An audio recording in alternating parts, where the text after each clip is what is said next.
Hello everyone. If you are running a WordPress site and you are tired of emails going straight to spam or OAuth, not getting delivered at all, then you are going to love this because email deliverability problems are the most overlooked problems in WordPress. So today I'll walk you through how to connect your Gmail or Google Workspace email with your WordPress site using our exciting feature in FluentSMTP. And honestly, it's reliable, secure, and actually not as complicated as it sounds. So let's dive in. So first thing first, what you need to do is go to the WordPress dashboard, and then you have to click add plugins, because I have not set up my FluentSMTP. So I will search FluentSMTP. Okay. It will take few seconds. Okay. So I already installed my FluentSMTP. I'll just need to activate it. If you installed earlier, then you need to activate as the way I'm doing. Okay, so I just activated. So from the dashboard of your WordPress, you will see now that configure FluentSMTP. So I'll just hit the configure FluentSMTP for the further steps. Okay, now we have awesome dashboard of FluentSMTP. You can see that FluentSMTP is welcoming you. Well, I have no connection in the settings.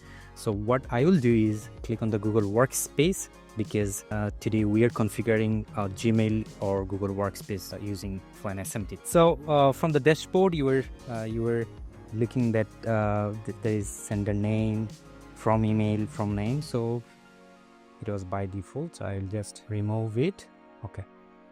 So from the Gmail or Google Workspace API settings, you can see it is require application client ID and application client secret. So we will, get the application client and application client secret by using our Google Cloud project. And also, it is very important part that there is the authorized redirect URL. So I will show you where it need to be pasted. So without any further delay, we'll just start how to connect. So for this, I will open a new tab and will type console.developers.google.com. Yeah, I think it is perfect. So we just open our Google Cloud project. So as you see, I have no project created earlier. So I will definitely create a new project. If you created any project earlier, then the APIs will be shown in this page. Okay, so the first thing what I will do is create a project. So hit over the create project. So I'll give a name of the project. Okay, FluentSMTP connector. So I just added a project name, which is FluentSMTP connector. Okay, I'll create the connector. It will take few seconds to connect. I think it is created. Yes, it is created. Awesome. So I'll just select the project from there. Okay, so I just select my project. Awesome. So we have just enabled our Gmail API. You can see the service name, the type, and the status is automatically shown that it is enabled. Okay, enabled, I think is okay. So now what we'll do, we'll just create a credentials for further steps. So we'll click the create credentials. So in this page, it will automatically gives us information that which API are you using. So we are using Gmail API, and what data will you be accessing. So definitely we'll give user data.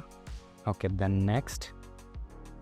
So in the OAuth consent screen, we'll give the app information that it is required. So in the app name, we'll just type FluentSMTP connector.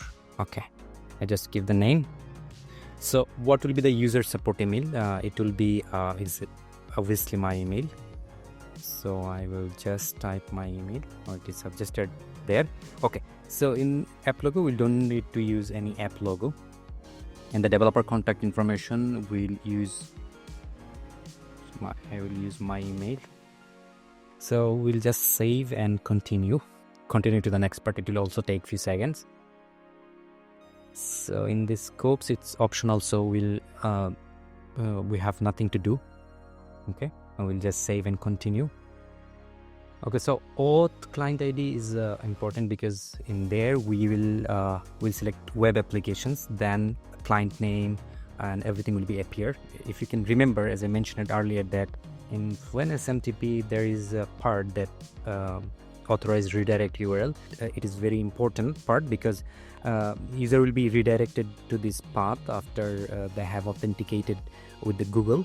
That is important information is it can be a public IP address or anything contains URL fragments. So when we need to put this link, we will put this link to the auth client ID when we will select web application. Okay, so we'll just give a web client name, which could be Fluent SMTP client token. It might be token SMTP token. Done. Okay. So here you can see there is authorized redirect URLs. So I will just add a URL. I'll copy from the SMTP dashboard. You can copy from there also. Okay, I'll just copy and paste it. Okay, so I've just added, I just pasted my link to the URLs, authorized redirect URLs. So I'll just create it. It may take 5 minutes. So we already created our credentials, like this credentials is for the application client ID. We just got the application client ID from there. So we'll copy it. So copy it from the clipboard and we'll just paste it in the application client ID. So as you can see, we just got the application client ID. So it's really exciting for now because we are getting our application client secret a few minutes later. Okay, so we give done. Okay, we just landed in the Gmail API dashboard. Okay, so now what we'll do, we'll go to the credentials now. You can see that our OAuth 2.0 client ID is ready. Here is our client ID name. Okay, we again go to the auth consent screen. Yeah, everything is set up. Okay, we'll go to the branding because we need something in the branding options. Okay, user support email is done. In the app domain, it is important because so in the app domain part, Google will only allow to the authorized domains. So I will give my domain. Okay, you can easily go your site. Here's our WPManageNinja website. We'll just copy it from the bar. Okay, now we'll just paste it. So just save and continue. Okay, so everything is done from there. Okay, we'll go to the audience. Okay, just we are landed in the audience page. You can see there is a publishing status and we just added our test users. Okay, now everything is set up and we'll get the client secret from the clients. You can see our name, client's ID name. So from there you can copy. Okay, now I'm again copying my client ID as I copied earlier, but I'm doing again. So we'll just paste it in there. Okay, for the client secret I will copy this and paste it there. Done. So just added my name, email. So everything is correct from my side. So I'll hit authenticate with Google and get access token. So I'll get the access token. Okay, just hit it. Select the email. Okay, Google hasn't verified this app. Nothing worry about it. Hit continue. Okay, just again continue. So this is we just got our access token. So without any further delay, just copied it and paste it to the access token. Done. Awesome. Now we'll just hit save connection settings. Okay, so we just successfully connected the Gmail account into FluentSMTP. So now for the final test. Okay, so now what you want to do is send yourself a test email. So for this you have to go to the email test. Okay, now so I just put my email and I'm giving a recipient email. Done. So just hit the send test email, and you will get the successful notification from the right sidebar that your email has been sent to the recipient. If everything's set up correctly, your email should land in your inbox in seconds. I think there is no spam folder, no delivery failure, and a professional grade email setup, fully connected and authenticated. Actually, all without writing a single line of code. So whether you are sending contact form confirmations, password resets, or WooCommerce order updates, your emails will now actually arrive.